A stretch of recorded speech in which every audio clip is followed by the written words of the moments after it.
ओम शांति। ओम शांति। ओम शांति। ओम शांति। बाबा है शांति का सागर और शांति में संपूर्ण साइंस है।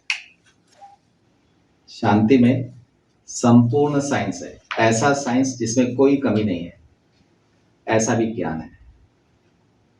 और शांति में यानी साइलेंस में सर्व प्राप्तियां छिपी हुई हैं। साइलेंस में ही सर्व प्राप्तियां छिपी हुई हैं। शांति में ही सर्व प्राप्तियां छिपी हुई हैं और शांति में ही सर्व समर्थियां छिपी हुई हैं। जितनी कल्प भर के लिए समर्थी चाहिए वो आपको शांति में मिलेगी। ठीक है। और जन्मों जन्मों के लिए, जन्म के लिए और पूरे 84 जन्मों के लिए जितनी भी आपको शक्तियां चाहिए वो सारी पावर्स शांति में छिपी हुई है। इसलिए शांति बहुत कीमती है हमारे लिए, लेकिन सुख शांति वाली शांति नहीं। सुख शांति वाली शांति नहीं होती है, वो तो फिर भोगने की चीज हो गई। शांति वाली लेकिन निर्माण की शांति, निर्माण की शांति, आत्मा की शांति, शांति के सागर परमात्मा की शांति, शांति जो आत्मा का गुण है, शांति जो आत्मा का विराट रूप है, शांति जो आत्मा की विशालता है, शांति जो आत्मा की गुह्यता है, शांति में सब कुछ मिल जाएगा। तो शांति बहुत बड़ी चीज है। इसीलिए आत्मा से शांति को जन्म देकर उस शांति को पहचानना है। बिना साइलेंस के कुछ भी पहचान में नहीं आएगा। बिना साइलेंस के कुछ भी पहचान में नहीं आएगा। बिना साइलेंस के नेत्र भी नहीं खुलेगा। बिना साइलेंस के बिंदु भी नहीं खुलेगा। बिना साइलेंस के निराकार भी इमर्ज नहीं होगा। बिना साइलेंस के परमात्मा का समीपता भी नहीं समझ में आएगी। और देह और आत्मा, देह से आत्मा की ओर यात्रा भी शुरू नहीं होगी बिना साइलेंस के। तो आज बाबा बहुत डीप बातें समझा रहे थे। आज बाबा समझा रहे थे कि अष्ट शक्तियां, ये तीनों हमारे संकल्प शक्ति को, निर्णय शक्ति को और संस्कार शक्ति को कंट्रोल करती हैं। ये अष्ट शक्तियां अगर नहीं है तो ये तीनों शक्तियां हमारे कंट्रोल में नहीं रहेंगी। अगर ये अष्ट शक्तियां नहीं है तो हमारा देह में ध्यान जाएगा। हमारा ध्यान कहाँ जाएगा? देह में ध्यान जाएगा। अगर ये अष्ट शक्तियां हैं तो फिर आत्मा का ध्यान अपने बिंदु रूप में जाएगा। तो अष्ट शक्तियां बिंदु रूप की ओर खींचती हैं। अष्ट शक्तियां देह और देह के अभिमान और देह दुनिया वैभव पदार्थ से वापस स्व की ओर लेके आती हैं। तो अष्ट शक्तियां बहुत बड़ी चीज हैं। अगर अष्ट शक्तियां, हम इसको बहुत ध्यान से समझेंगे। ठीक है, योग तो आत्मा और परमात्मा के बीच में होता है। आत्मा और आत्मा के बीच में होता है योग, लेकिन सहयोग चाहिए रूप को। तो ये अष्ट शक्तियां रूप को सहयोग करती हैं और रूप के द्वारा सहयोग करती हैं। ठीक है, अष्ट शक्तियां जितनी ज्यादा हम फील करेंगे उतना ज्यादा हम, मतलब समझो कि अष्ट भुजाधारी बनेंगे। जैसे हाथों में शक्ति होती है ना, वैसे ये शक्तियां हमारे लिए शक्तिशाली हाथों का काम करती हैं। तो इन अष्ट शक्तियों से हमारे कर्म शक्तिशाली होते हैं, संकल्प शक्तिशाली होती है, समझ शक्तिशाली होती है। तो संकल्प शक्ति की भी समझ, निर्णय शक्ति की भी समझ और संस्कार शक्ति की भी समझ। ठीक है, बाकी कल भी बाबा ने बहुत अच्छा पढ़ाया था, लेकिन आज आया है कि अगर ये अष्ट शक्तियां क्या है, अगर सहयोगी हैं तो रत्न भी है। हाँ, तो अष्ट शक्तियां, अगर अष्ट शक्तियां अशरीरी रूप में हैं तो संगठित हैं। अगर अष्ट शक्तियां आकारी रूप में हैं तो सहयोगी हैं। ठीक है, हमेशा ध्यान रखेंगे। आत्मा गति में है। आत्मा आदि काल में सतयुग में यात्रा करती है। ऐसे आत्मा यात्रा करते जाती है और आत्मा सतयुग को पार कर जाती है। आत्मा सतयुग को पार कर जाती है। ठीक है, तो ये अष्ट शक्तियां आत्मा के साथ साथ चलती हैं। अगर आत्मा की गति सतयुग से त्रेता की ओर है, ठीक है, तो समय की गति त्रेता से सतयुग की ओर है। तो काल चक्र भी है और सृष्टि चक्र भी है और स्वदर्शन चक्र भी है। इसमें दो गतियां हैं, एक समय की गति है और दूसरा आत्मा की गति है। तो आत्मा सतयुग से त्रेता की ओर चलेगी, तो जब आत्मा सतयुग को पार करेगी तो सतयुग वहां पहुंच जाएगा जहां पर कलयुग है, ठीक है। आत्मा त्रेता को पार करेगी, आत्मा त्रेता को पार करेगी तो सतयुग वहां पहुंच जाएगा जहां द्वापर है, तो सतयुग के स्थान पर त्रेता आ जाएगा। जब आत्मा ने सतयुग पार किया तो ये सतयुग घूम के कलयुग के स्थान पर आ गया, ठीक है। तो त्रेता कहाँ आ गया? सतयुग के स्थान पर आ गया यानी वर्तमान बनने के पास आ गया। तो द्वापर कहाँ आ गया? जहां पर त्रेता था वहां आ गया। तो कलयुग कहाँ आ गया? जहां द्वापर था। चक्र घूम रहा है। ये गति इतनी सूक्ष्म है, इतनी सूक्ष्म है कि महसूस नहीं होती, लेकिन है, चलायमान है। हाँ, आत्मा में भी गति है, समय में भी गति है। और समय और तत्व आत्मा के कनेक्शन में आते हैं संस्कारों के द्वारा, संस्कार शक्ति के द्वारा। हाँ, समय और तत्व संस्कार के द्वारा आत्मा के कनेक्शन में आते हैं। तो जैसे जैसे आत्मा आगे बढ़ती है वैसे वैसे समय पीछे जाता है। इससे एक बहुत बड़ा मनोविज्ञान खुलता है, बहुत बड़ी साइकोलॉजी खुलती है। क्या साइकोलॉजी खुलती है? जो समय के साथ चलेगा वो वाम मार्ग में जाएगा, यानी उल्टे रास्ते में जाएगा, यानी देह की ओर जाएगा। लेकिन जो आत्मा के साथ चलेगा वो अष्ट शक्तियों के साथ चलता रहेगा, वो अष्ट शक्तियों के साथ चलता रहेगा। जो आत्मा के साथ चलेगा वो अष्ट शक्तियों के साथ चलता रहेगा, वो सीधी राह में चलेगा। तो मैं अष्ट शक्तिधारी आत्मा हूँ, ये बहुत बड़ा स्वमान है। मैं सर्वशक्तिमान शिव बाबा का अष्ट शक्तिधारी बच्चा हूँ, आत्मा हूँ। ये बहुत बड़ा स्वमान है। ये स्वमान मुझे सीधी राह में चलाएगा। और मेरे पास समय नहीं है, मेरा टाइम बहुत कीमती है, टाइम के अनुसार मेरे को चलना है, समय आएगा तो कर लेंगे। ये जो विचार है ना, ये विचार वाम मार्ग में ले जाते हैं। ऐसा क्यों हो रहा है? क्योंकि आत्मा देह को फील कर रही है, क्योंकि आत्मा दूसरी आत्मा के देह से रिश्ता बना के रखी हुई है। इसलिए ऐसा फील हो रहा है कि जो आत्मा समय के अनुसार चल रही है, दूसरी आत्मा के संस्कार से, मेल फीमेल भाव से रिश्ता बना के रखी हुई है। इसीलिए आत्मा समय के अनुसार चल रही है। ऐसी आत्माएं मान शान पद पैसे में डूबी रहेंगी। लेकिन जो अष्ट शक्तियों के साथ चलती हैं वो आत्माएं अंतर्मुक्ता में रहेंगी। उनका गुप्त पुरुषार्थ होगा। वो अंदर जाकर अपने में अपनी विशेषताओं को, अपने गुणों को, शक्तियों को, कलाओं को, उनमें मगन रहेंगी। वो आत्माएं अष्ट शक्तियों के साथ चल रही हैं। अष्ट शक्तियां आत्मा को बहुत सहयोग करती हैं। अष्ट शक्तियों के चक्र को समझ लेते हैं। सबसे पहली शक्ति है समेटने की शक्ति, बैकअप। फिर है सहन शक्ति। हमारा सहन शक्ति जो है ना, पूरी राजधानी को जीवन देती है। जिनके पास में ये दो शक्तियां होती हैं, समेटने की शक्ति, वो सतयुग में सतो प्रधान अवस्था की ओर बढ़ते हैं। और जिनके पास में सहन करने की शक्ति होती है ना, वो दुख और दर्द को खत्म करते हैं, यानी मृत्यु लोक को समाप्त करते हैं। यानी मृत्यु की पीड़ा से अपने आप को और अपनी संपूर्ण प्रजा को मुक्त रखते हैं। मृत्यु को नॉट अलाउड कर देते हैं। काहे से? इन दो शक्तियों से निर्विकारी बना देती हैं ये दो शक्तियां, एक समेटने की शक्ति, दूसरा सहन शक्ति। ये बड़ी कीमती शक्तियां हैं, है ना। ये शक्तियां नहीं है, मनुष्य के 84 जन्मों के जीवन में धरती पर हल चलाती हैं ये शक्तियां, और उसमें से फिर बढ़िया बढ़िया ऊर्जाएं निकलती हैं। तो ये बहुत बड़ी बात है। अष्ट शक्तियों को पकड़ना, अष्ट शक्तियों का चिंतन करना अपने आप में बहुत बड़ी बात है, ठीक है। फिर आ जाओ तो त्रेता युग में। त्रेता युग में है समाने की शक्ति। ये बड़ी गहरी बातें हैं, ये शक्तियों का चक्र चल रहा है। ये आप समाने की शक्ति से त्रेता में आएंगे, समाने की शक्ति से आप त्रेता में आएंगे। आप जितना समाएंगे आप सागर के समान विशाल होते जाएंगे। द्वापर के ऊपर में त्रेता है और त्रेता के नीचे में द्वापर है। तो सारा विस्तार द्वापर कलयुग का उसको समाना होगा आपको।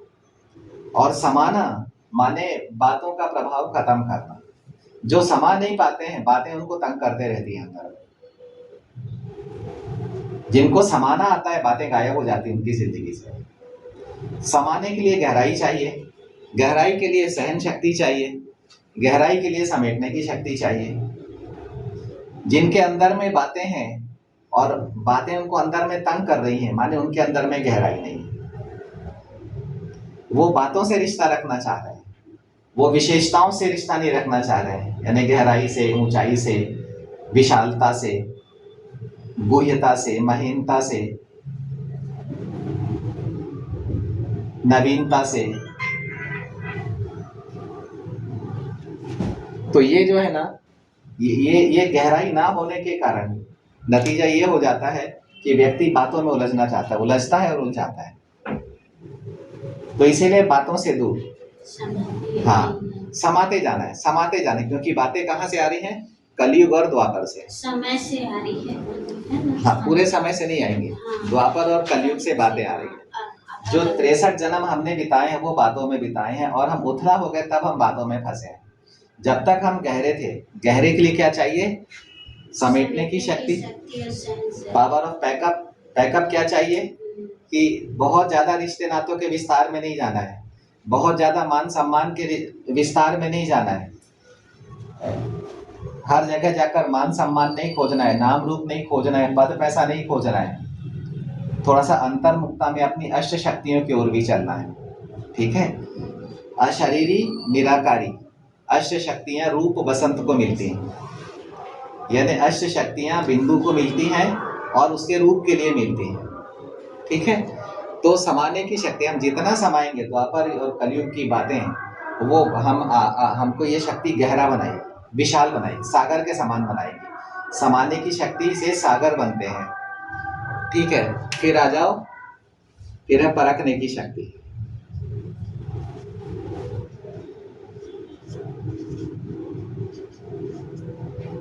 परखने की शक्ति हीरे और पत्थर में अंतर बताती है। परखने की शक्ति दूध और पानी में अंतर बताती है कि कौन सी चीज का हमको ग्रहण करना है, कौन सी चीज को ग्रहण नहीं करना है। दूसरी आत्माओं में भी हमें क्या देखना है और क्या नहीं देखना है, ये चीज। तो ये परखने की शक्ति, परखने की शक्ति त्रेता अंत और द्वापर आदि में काम आती है। क्यों? यहीं से परखने की शक्ति हमारी खोती है तो हम नर और नारी भाव में फंसते हैं। आत्मा नर और नारी भाव में फंसती है जब परखने की शक्ति खो जाती है। क्या परखना? आत्मा और शरीर, ये दो बातें जब मिस हो जाती हैं, यानी रिश्ता आत्मा से रखूं कि रिश्ता शरीर से रखूं, और यहीं पर ब्रह्मा की आयु भी पूरी होती है 2500 साल। जैसे त्रेता खत्म हुआ, ब्रह्मा गायब हुए, आत्मा में नर और नारी भाव आया, और उसके बाद में आत्मा से पहला पाप हुआ।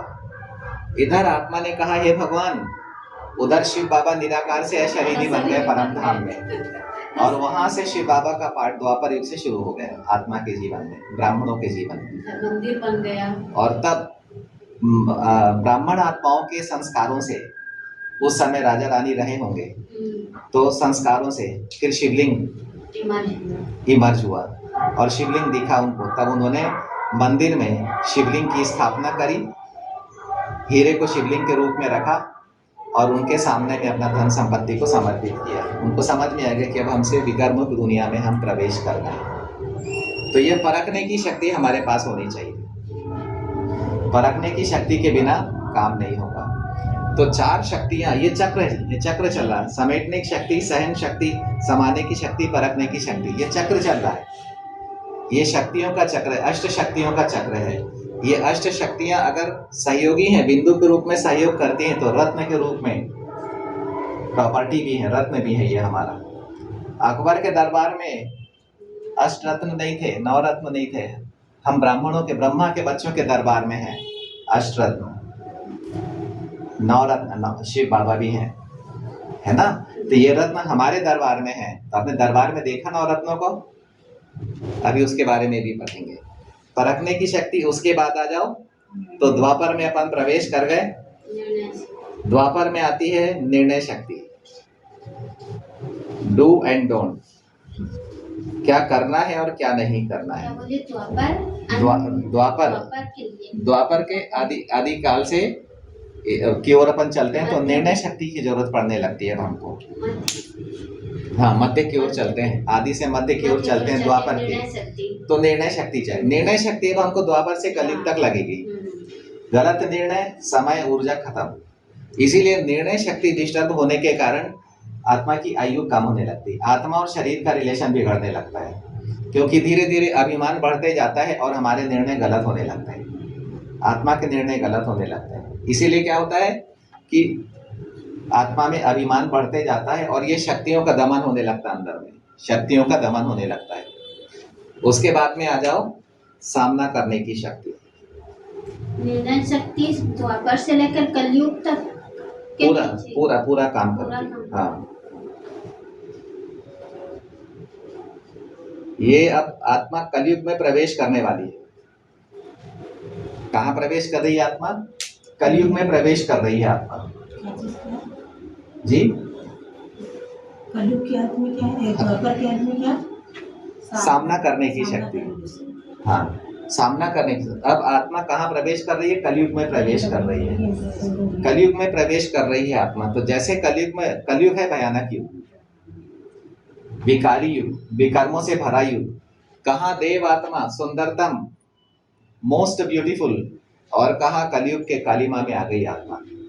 अब आत्मा को यहाँ पर डर भी, शक भी, संशय भी, है ना, ये सारे चिंता भी, तनाव भी, ये सब आने लग जाएंगे आत्मा को यहाँ पर। तो इसको आत्मा को चाहिए सामना करने की शक्ति।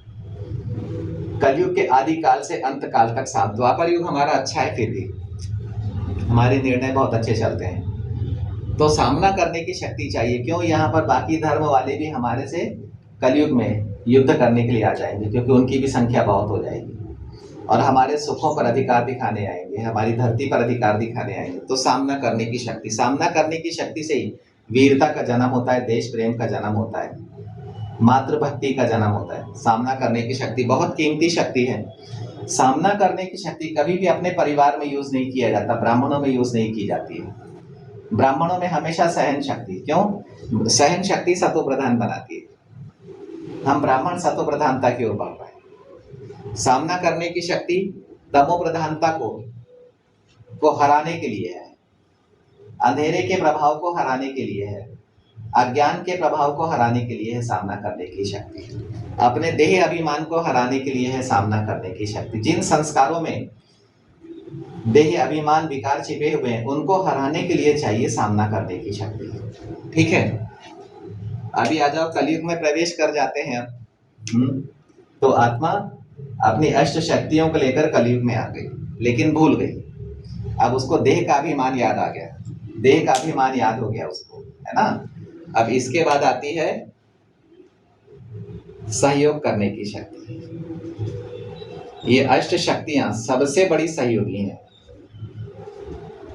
अव्यक्त वाणी पढ़ो तो ये रत्न खुला है। शिव बाबा ने, परमात्मा ने ब्रह्मा के द्वारा अव्यक्त वाणियां बोल के हम लोगों के लिए कितना अंदर जाने की राह खोली है।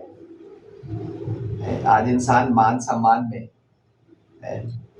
माला पहनने, टिक्की लगवाने और गमछा डालने के लिए, पट्टी डालने के लिए मारा जा रहा है, मुकुट पहनने के लिए मारा जा रहा है। लेकिन ये अष्ट शक्तियां हमारा कितना बड़ा श्रृंगार है, उस तरफ नहीं जा रहा है।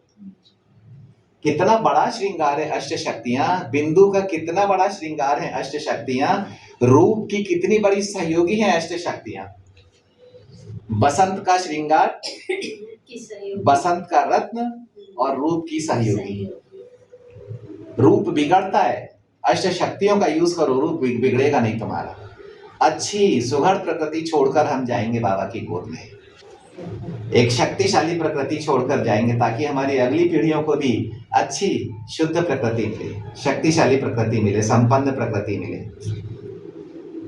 तो सहयोग करने की शक्ति 8 दिशाओं से सहयोग करती है। और आज इंसान नौकर चाकर को ढूंढते ढूंढते ढूंढते ढूंढते नौकरों को मैनेज कर रहा है। ये अष्ट शक्तियां राजाओं को मैनेज करती है, महाराजाओं को मैनेज करती है। अष्ट शक्तियां जीवन को मैनेज करती हैं, अष्ट शक्तियां विचारों को मैनेज करती हैं, अष्ट शक्तियां दृष्टि वृत्ति को मैनेज करती हैं, अष्ट शक्तियां यादों को 84 जन्मों में जो भी हमारे पास याद और यादगारें हैं उनको मैनेज करती है। कितना बड़ा मैनेजमेंट है अष्ट शक्तियों का, कितना बड़ा प्रबंधन है। ये अष्ट शक्तियां हमारे 84 जन्मों को ऐसे मैनेज कर देती हैं जैसे कुछ है ही नहीं, खेल है, खिलौना है, एकदम ऐसे मैनेज कर देती। लेकिन इनकी पावर को हम समझ ही नहीं रहे, कभी हमने इन पर मंथन ही नहीं किया। मैं ब्राह्मण आत्मा ने, ब्रह्मा के बच्चे ने कभी इन पर मंथन ही नहीं किया, क्योंकि इन पर मंथन करने के लिए एक शक्तिशाली फाउंडेशन भी चाहिए। मनन चिंतन का विचार सागर में मंथन करना साधारण बात है क्या है? वो भी विचार सागर से ज्ञान सागर को जन्म देना और ज्ञान सागर को समझ में बदलना और समझ से क्षीर सागर को जन्म देना छोटी बात है ये। अब आ जाओ, अपन आते हैं अपनी अंतिम 8वीं शक्ति पर। शानदार, सबसे बेहतरीन शक्ति है ये, सबसे जादू से भरी हुई शक्ति है ये शक्ति आत्मा के सामने में 84 जन्मों को लाकर खड़ा कर देती। देखो आप अपने 84 जन्मों को, जादू की शक्ति है कि आप चाहो तो गुरु नानक जी के दर्शन करवा दो, साक्षात्कार करवा दो। आप चाहो तो शंकराचार्य जी के साक्षात्कार करवा दो। आप चाहो तो राम सीता का साक्षात्कार करवा दो। आप चाहो तो द्वापर युग के पहले शिवलिंग का सोमनाथ में रखा गया था, उस शिवलिंग का साक्षात्कार करवा दो। सोने के चुंबक का साक्षात्कार करवा दो। वंडरफुल शक्ति है। सारे कमाल इस शक्ति में, अंतिम शक्ति में छिपे हुए हैं। और ये अंतिम से पहली शक्ति है, इतनी कीमती शक्ति है ये। इसमें आप चाहो तो राधे कृष्ण का साक्षात्कार करवा दो, आप चाहो तो लक्ष्मी नारायण का साक्षात्कार करवा दो। यानी जो आत्मा ने बिताया है उसमें से किसी भी जन्म का साक्षात्कार आप करवा सकते हो। आप चाहो तो स्वर्ग का साक्षात्कार करवा दो।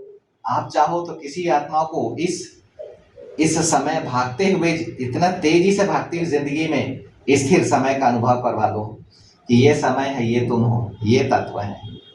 इतनी बड़ी शक्ति है, इतनी बड़ी, इतनी कीमती शक्ति है ये। और वो है विस्तार को संकीर्ण करने की शक्ति। यानी ये शक्ति हमको संदेश देती है कि हर कर्म सार से शुरू करो। शरीर की दुविधा, शरीर की तकलीफ को देख के कोई भी शुरू नहीं, पहले अष्ट शक्तियों में जाओ। शरीर में कोई तकलीफ हो रही है, वो तकलीफ के कारण आप घर से बाहर मत निकलो, पहले अष्ट शक्तियों में जाओ। इन शक्तियों में चक्कर लगाओ। चक्कर लगाने के बाद में आपको सार मिलेगा। जैसे सार मिला आपको निर्णय हो जाएगा, आपको पता चल जाएगा कि ये तकलीफ क्यों हो रही है। अगर शरीर के विस्तार में आकर हम चले गए तो समझ जाओ कि फिर फंस जाएंगे वहां जाकर। वहां पर धन भी बर्बाद होगा, समय भी बर्बाद होगा, तकलीफ भी आएगी और पता नहीं क्या मिलता है वहां पर। इसीलिए अष्ट शक्तियां हैं। अगर ये अष्ट शक्तियां हैं तो ये रत्न भी है। अगर 8 शक्तियां हैं तो रत्न भी हैं। ये 8 दिशा में ऐसे रत्न आपको मिल जाएंगे। इस तरीके से 8 दिशा में आपको रत्न मिलते चले जाएंगे। ये अष्ट शक्तियां नहीं है, अष्ट रत्नों का दरबार है। तो अपना दरबार रोज लगाना है। एक दरबारियों का, कारोबारियों का भी दरबार लगाना है, तो अपने अष्ट रत्नों का भी दरबार लगाना है। आपके जीवन में अष्ट शक्तिधारी आत्माएं आएंगी। राजाओं को तैयार करना है तो अष्ट रत्नों को धारण करके, अष्ट शक्तियों को धारण करके, अष्ट सहयोगियों को धारण करके अपने जीवन को और अपने संपूर्ण राजधानी के जीवन को सुख शांति से भरपूर करना है, शक्तियों से भरपूर करना है, पवित्रता से भरपूर करना है। ठीक है। ओम शांति।